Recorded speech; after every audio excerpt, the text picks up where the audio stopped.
Morning friends, मैं doctor अमर संतोष मराठे और मेरे आयुष होम्योपैथी क्लिनिक के यूट्यूब चैनल में आप सभी का फिर से एक बार मैं स्वागत करता हूँ। और आज जो हम रेमेडी देखने वाले हैं, साल का अंत है और एक बेहतरीन रेमेडी जो मैंने सेमिनार में प्रेजेंट की थी। और वो रेमेडी के बारे में ना थोड़ा हम जानने की कोशिश करेंगे, समझेंगे कि वो रेमेडी हम हमारे क्लिनिक में किस तरह से इस्तेमाल करेंगे। तो ये जो केस है, एक 23 साल का लड़का मेरे पास आया था ट्रीटमेंट के लिए। और वो जो ट्रीटमेंट थी उसकी, तो उसको मल्टीपल प्रॉब्लम्स थे, जैसे जॉइंट्स पेन थे उसको, बैक एक था और ऐसे मल्टीपल प्रॉब्लम्स थे उसको। और ये जो लड़का है, ये ऐसे समझो कि बचपन से यानी करीबन 6वीं क्लास से वो मेरे पास था ट्रीटमेंट के लिए। उसकी पूरी फैमिली मेरे पास आती थी। तो एक ऐसा हुआ कि उसने कॉल किया कि सर आप दवा क्लिनिक में हो क्या, मुझे आना है और मुझे दिखाना है कि बहुत दिन हो गए, पेट में दर्द चालू है, आप अगर हो तो मैं आ जाता हूँ। तो मैंने बोला कि ठीक है, आप शाम को आ जाओ, मैं होऊंगा क्लिनिक पे। तो शाम को जब वो पेशेंट मेरे पास आया था, तो उसने बोला कि सर पेट में दर्द है और ये जो दर्द है करीबन इसको अभी 2 महीने हो गए हैं।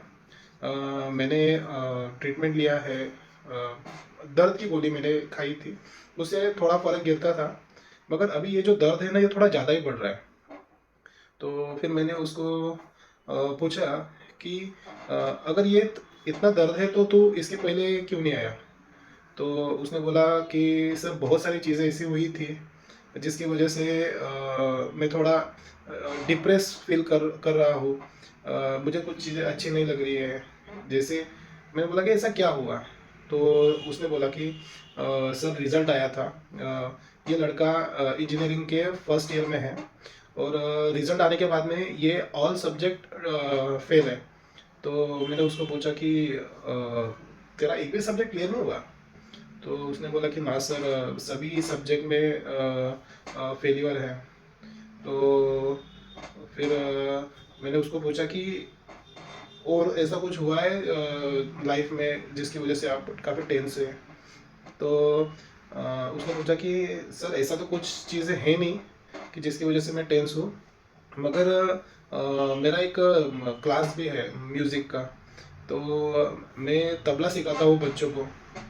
तो ऐसा होता है कि जब मैं तबला सिखाता हूँ, मेरे पास करीबन 20 से 25 बच्चे तबला सीखने के लिए आते हैं। तो एक ये तो 1-2 साल से मैं ये क्लास कर रहा हूँ, मगर अभी ना मेरे को ऐसा डर महसूस हो गया है कि जब मैं किसी दिन बच्चे को डांट देता हूँ, तो मेरे को ऐसा डर लगता है कि वो बच्चा आएगा नहीं आएगा, उसके पेरेंट मेरे बारे में क्या सोचेंगे। हाँ, एक बार एक पेरेंट ने बताया था कि आपके टीचर अच्छा नहीं सिखाते हैं क्या, वो ज़्यादा ध्यान नहीं दे रहे हैं। तो ये बातें जब मैंने सुनी तो मेरे को बहुत बुरा लगा। जब भी कभी कोई ऐसी चीज़ें बोल देता है, तो मेरे को मेरा टेंशन बढ़ जाता है। और साथ साथ में जब मेरी इंजीनियरिंग भी चालू थी और उसमें भी सब सब्जेक्ट में ऐसा रिजल्ट आया, तो और मेरा जो कॉन्फिडेंस है वो काफ़ी डाउन हो गया। और तभी से ये जो पीठ का दर्द है ना, वो शुरू है। तो मैंने बोला कि और कुछ ऐसी चीज़ें कि ये सब चीज़ें तेरे दिमाग में क्यों आ रही है, या ये जो डिप्रेस फील जो कर रहा हूँ, उसके पीछे का रीज़न क्या है। और मैंने डायरेक्टली उसको सवाल पूछा कि कोई लड़की थी क्या तेरे लाइफ में कि जिसकी वजह से ये सब हुआ है। बिकॉज एक ये जो उसकी उम्र है, ये कॉलेज गोइंग लड़का है और समझ में आता है कि कुछ तो चीज़ें उसके लाइफ में हुई है जिसकी वजह से ये सब चीज़ें हुई। तो उसने बोला कि हाँ सर, मेरी एक बहुत ही अच्छी फ्रेंड थी, बचपन से हम साथ में थे और हम काफ़ी मिलते जुलते थे और हमारा एक दूसरे के ऊपर प्यार भी था। मगर एक 1.5 साल पहले हमारा ब्रेकअप हो गया। और वो ऐसा था कि उसकी कास्ट अलग थी, मेरी कास्ट अलग थी। तो मैंने ब्रेकअप किया और ब्रेकअप करने के बाद में अभी 6 महीने यानी करीबन 1 साल हो गया, उसकी शादी हो गई। और शादी होने के बाद में फिर हमारा कोई कांटेक्ट नहीं है सर। तो ये बातें उसने जब बोली, तो ये बातें बताते समय भी उसको यानी ऐसा बहुत, जैसे हम बोलते हैं ना कि उसके बोलने में भी कोई शक्ति नहीं थी या ताकत नहीं था। तो मैंने बोला कि ये जो चीज़ें थी तो उसको लेके मन में आपको गिल्ट है कि आपने ना बोल दिया शादी के लिए, या उसकी तरफ से ना थी, क्या हुआ था मुझे थोड़ा एग्जैक्टली बताओ। तो उसने बोला नहीं सर, वो तो तैयार थी कि हम दोनों शादी कर लेते हैं। मेरे पिताजी से आप बात कर लो, मैंने उनको थोड़ा हिंट दे दिया है। तो फिर मैंने उसको बोला कि अगर सामने से इतना क्लियर कट था तो तूने क्यों नहीं बोला। तो उसने बोला कि नहीं सर, कैसा है, थोड़ा मेरी फैमिली जो है ना वो थोड़ा ऑर्थोडॉक्स है, और मैं नहीं चाहता था कि मैं मेरी फैमिली को दुखाऊं। और आगे चल के फिर मैंने सोचा कि ये सब चीज़ें बढ़ेंगी, ये होगा, तो सब प्रॉब्लम क्रिएट होने वाले हैं लाइफ में। तो मैंने पहले ही मैं बैक हो गया। मैंने उसको बोला कि ये होने वाला नहीं है, शायद हमको ये रिश्ता अभी यहाँ पे छोड़ देना पड़ेगा। तो मैंने बोला फिर वो लड़की की रिएक्शन क्या थी। नहीं सर, वो तो बहुत पॉजिटिव थी, वो टाइम पे भी उसने बोला था कि इसके ऊपर हम दोबारा सोचते हैं, आप ऐसे पीछे मत हटो। तो फिर मैंने बोला कि अगर इतना सब था तो एक तूने क्यों नहीं बताया, एक अगर आप हिम्मत कर लेते थे तो हो जाता था। तो उसने बोला हाँ सर, अभी मेरे को वो लग रहा है, और काफ़ी वो सोचते हुए भी मेरे को अभी बहुत दुख होता है कि यार मैंने क्या किया। अगर मैं वो टाइम पे बोल देता था तो ये रिश्ता हमारा हो जाता था। और बहुत सारी ऐसी चीज़ें मेरे को सब सर, मेरा स्वभाव ही ऐसा है कि मैं जब भी कोई चीज़ सोचता हूँ ना तो उसके ऊपर थोड़ा मेरा कन्फ्यूजन बढ़ जाता है कि मैं ये करूँ कि ना करूँ, करूँगा तो कैसे होगा, या आगे चल के चलेगा नहीं चलेगा। और जब से वो मेरे को हमारा रिश्ता जो वैसा ही हो गया है, ब्रेकअप हुआ है, तब से मैं काफ़ी परेशान हूँ। और मुझे भी लगता है कि तभी से मेरा जो कॉन्फिडेंस है वो भी लो हो गया है, और ये जो डिप्रेस की जो फीलिंग है वो भी वहीं से चल रही है। तो मैंने पूछा कि और थोड़ा आपके स्वभाव के बारे में बताओ। तो उसने बोला कि सर अभी जो मैंने बताया ना, सेम वैसा ही मेरा स्वभाव है कि मुझे कभी एक चीज़ अच्छी लगती है, फिर मेरे को वो चीज़ नहीं अच्छी लगती है। यानी मैं तय नहीं कर पाता हूँ कि एग्जैक्टली मुझे क्या चाहिए, या एग्जैक्टली मेरा कैसा स्वभाव, मैं अभी आपको बता भी नहीं सकता उसे।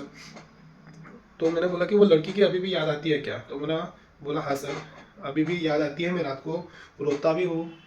उसको ये जब मेरे दिमाग में वो ख्याल आता है तो रात को मैं रो लेता हूँ। और ये जो चीज़ें चल रही है उसकी वजह से तेरे लाइफ में क्या परिणाम हो रहा है।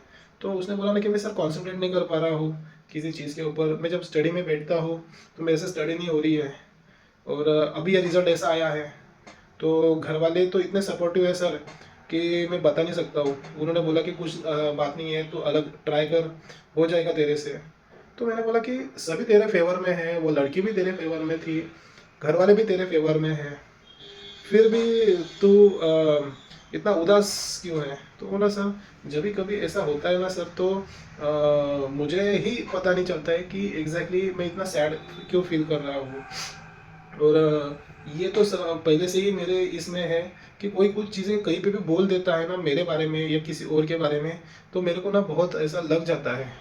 फिर मैं उसके बारे में सोचता हूँ कि मेरे से क्या गलती हो गई है, क्या मेरे को कुछ अलग करना है, क्या मैं किस तरह से इसको सुधारूँ और वो आगे ना बढ़े, कहीं वो क्लास में छोड़ दे बच्चे, कहीं वो पेरेंट्स मेरे बारे में कुछ धारणा ना बना ले, या अब मैं जब कॉलेज में जाऊंगा तो मेरे बारे में वो बाकी के बच्चे क्या सोचेंगे, मेरे टीचर्स क्या सोचेंगे।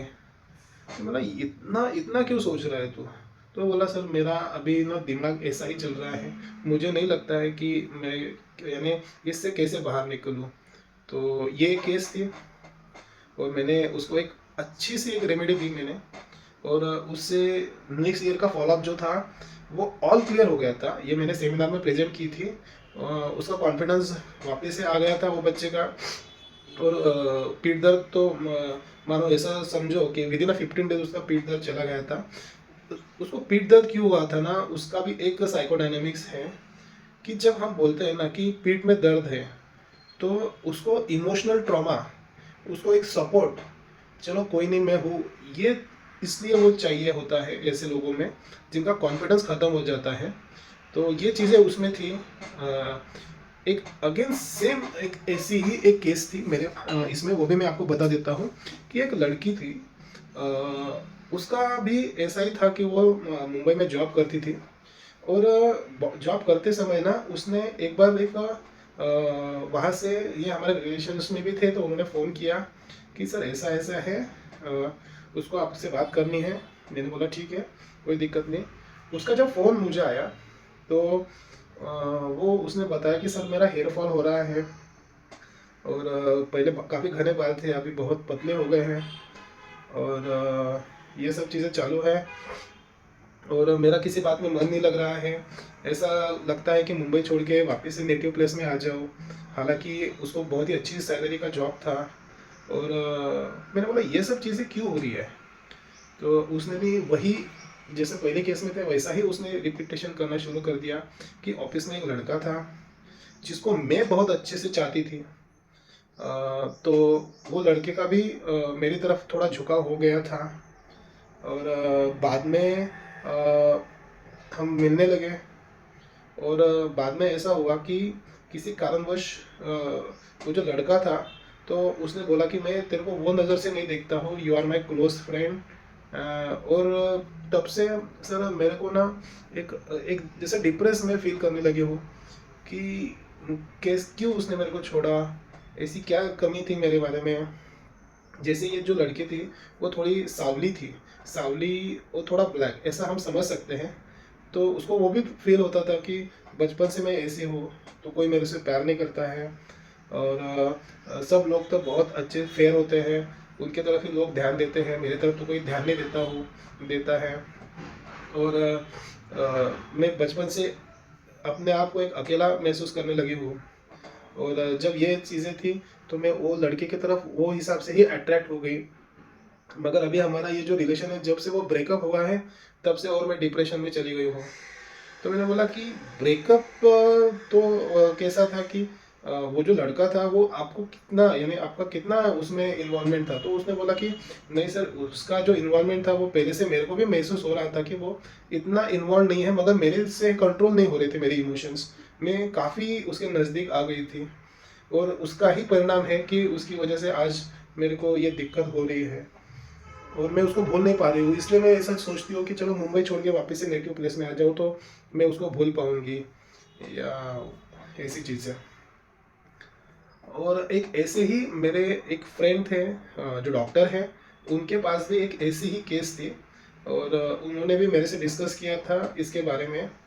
तो उसको भी मैंने यही दवाई दी थी, सेम कंटेक्स्ट था, सब चीज़ों पे, सब केसेस में एक कॉमन रूब्रिक जो लग रहा था वो था एलिमेंट फ्रॉम डिसअपॉइंटेड लव।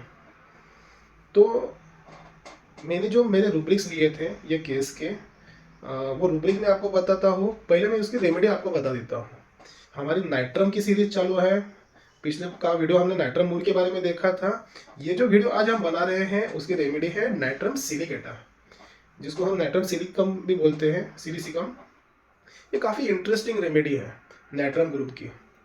तो जो मैंने रूब्रिक्स लिए थे इसके, वो पहले देखते हैं कि मैंने पहला रूब्रिक लिया था element from disappointed love. Then मैंने जो दूसरा रूब्रिक जो उसके लिया था वो बच्चे का, वो था sensitive to opinion of others. क्योंकि वो हर बार ये बोलता था कि मेरे बारे में लोग क्या सोचेंगे। एक बार उसके बारे में किसी ने बोल दिया कि टीचर तेरे, मैंने वो as a teacher, tabla teacher था, तो किसी ने उसको बोल दिया कि तेरा ध्यान नहीं है। पेरेंट्स ने बच्चे को बोला कि तेरे टीचर का ध्यान नहीं है, ये उसने सुना तो उसको और बुरा लगा। तो ये बंदा है ना, वो हर बात में सोचता है कि ये क्या बोल रहा है मेरे बारे में, मेरी क्या गलती है, क्या मैं इसको कैसे सुधारूँ, या कोई मेरे को छोड़ के गया है तो मुझे क्या करना पड़ेगा। यानी ये जो है ना, ये बंदा, ये सब उसके जो इमोशंस है हमारे, बहुत इंटरेस्टिंग रूब्रिक है।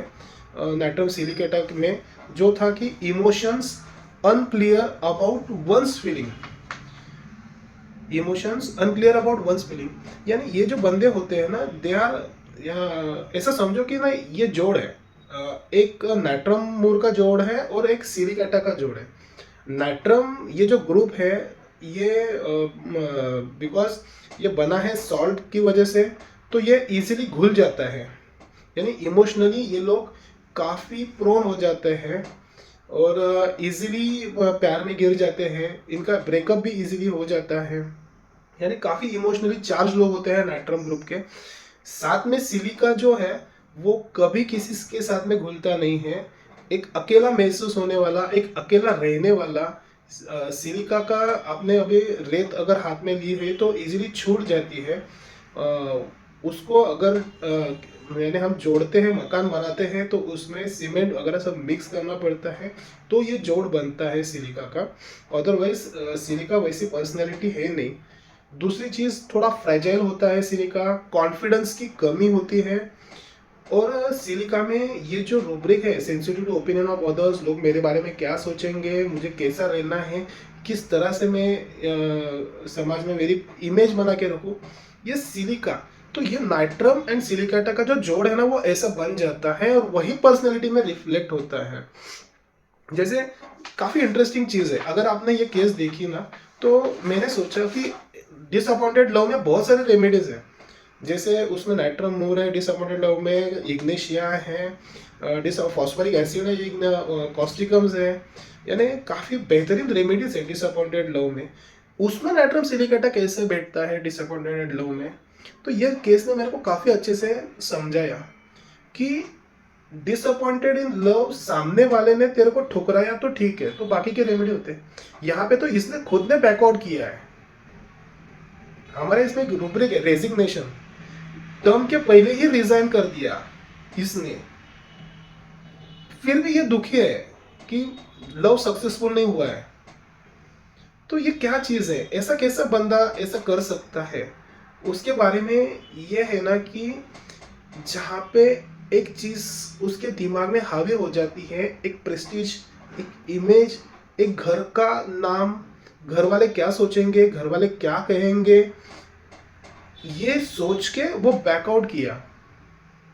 तो ये है ना, ये इंटरेस्टिंग है। और वापस से वही चीज उसके दिमाग में हावी है, वापस से again grief about love disappointed, sadness love disappointed, grief over future about, sadness disappointed, sadness, chronic sadness, ऐसा भी एक रूब्रिक है।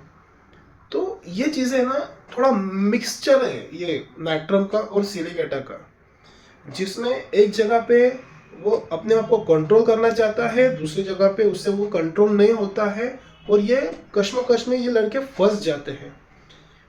जब मैंने ये केस दिखाई थी सेमिनार में, तो मैंने लास्ट में एक चीज़ बताई थी कि यंग डिप्रेशन जो है हो रहे हैं, यंग एज में जो लव डिसअपॉइंटेड जो हो रहे हैं, उनमें अगर इमोशंस की अनक्लियरिटी है, अपने आप को लोग अपने ही इमोशंस के बारे में क्लियर नहीं है कि क्या करना चाह रहे हैं, तो natrum silicata one of the only remedy, हम उनको डिप्रेशन से बाहर निकाल सकते हैं।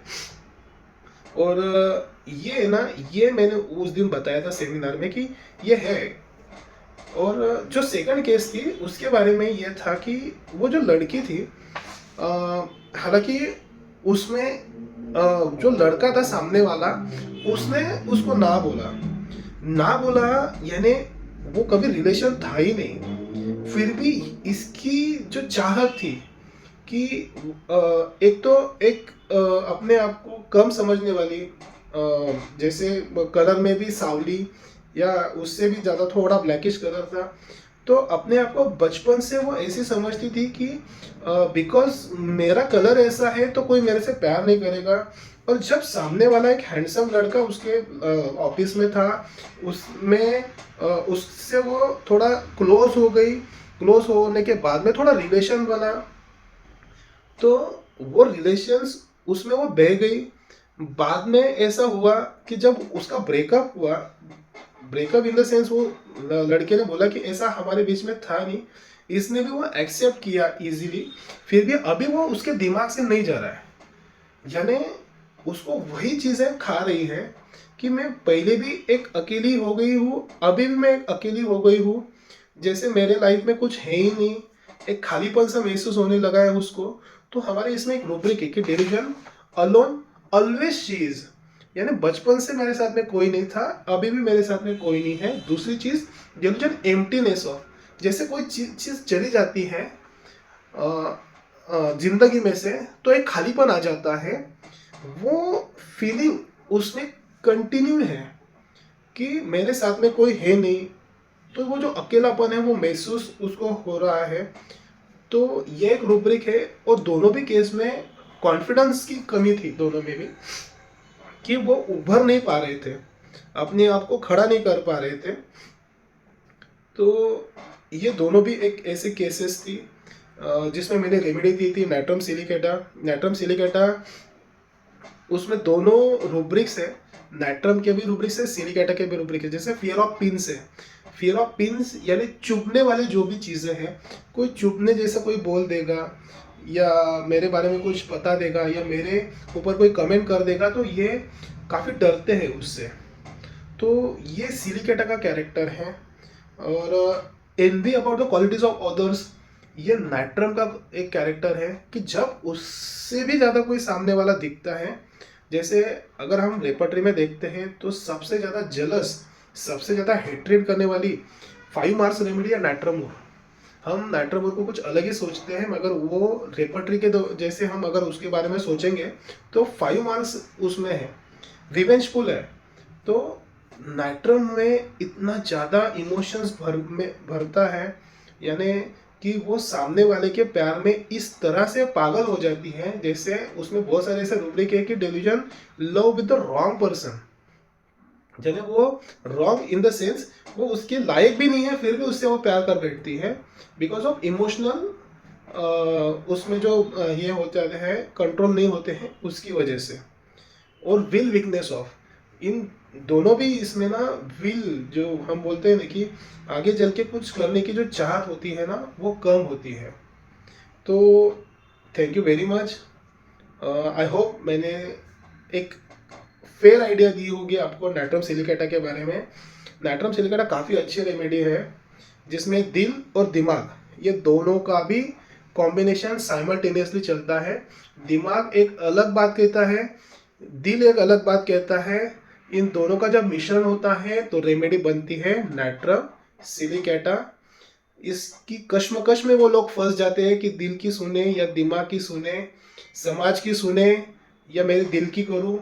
और जब कोई भी डिसीजन ऐसा हो जाता है तो भी रेमेडी आती है natrum silicata. So thank you and happy new year. और आपको वीडियो अच्छा लगा होगा तो उसको लाइक करो, शेयर करो और सब्सक्राइब करो कि ये जो होम्योपैथी का जो नॉलेज है वो ज़्यादा से ज़्यादा लोगों के पास पहुँचे। Thank you very much.